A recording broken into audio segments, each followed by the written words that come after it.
Hello, my name is Steve Sivertson. I'm going to pretend that you're all naked so that I'm not nervous.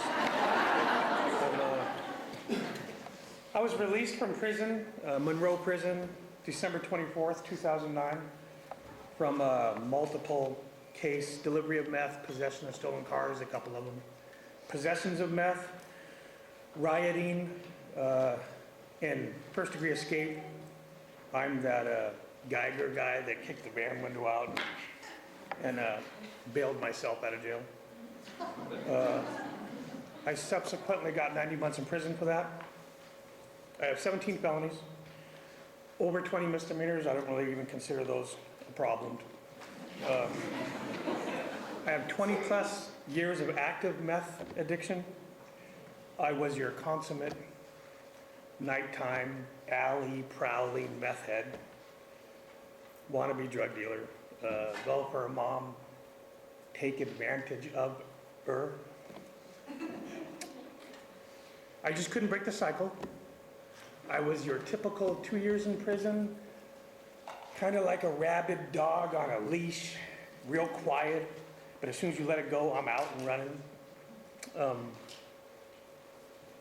I would stay out for about 2 years, sometimes less, sometimes more.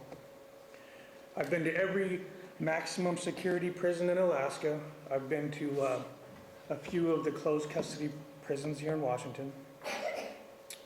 I've been extradited back and forth. Finally, though, I was forced to do a treatment in Benton County Jail for a violation, a DOSA violation. I thought you could go to treatment when you fail a UA instead of going to jail, and they can't arrest you from detox. But they can.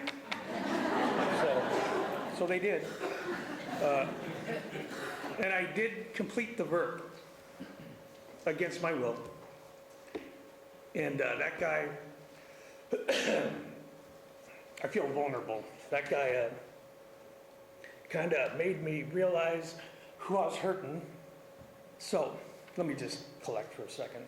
But, and that was myself, not other people obviously, but myself first.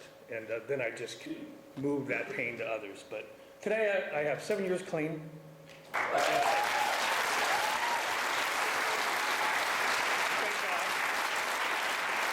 I was released Christmas Eve 2009. I went to an Oxford house. I had joined an anonymous 12-step program while in prison, and this time, instead of intending to do all that work when I get out, I did it while in prison. That house taught me how to pay a bill instead of handing it to the welfare mom that I was living with. It gave me a timeline in the back of your head when bills are coming. I'd never had that before. It taught me how to be responsible with money, as if it's my money, because it was my money. It is my money. In 2010, I became the reentry specialist for the 24-house Spokane area. So I was the final part of an ORP for a prison counselor placing a prisoner at his release address. You know, the new law, you have to have, well, it's not new anymore, but they have to agree with your release address. So I made sure it was a sober address, a safe address to release to, without the enabling habits of most release addresses. Today I'm the president on the board of directors for Open Gate. We house prisoners. We give classes, general support for your immediate release. I'm involved with, I did the time because I did the time. I'm involved with Don't Shoot because you shouldn't shoot. For me, treatment was vital.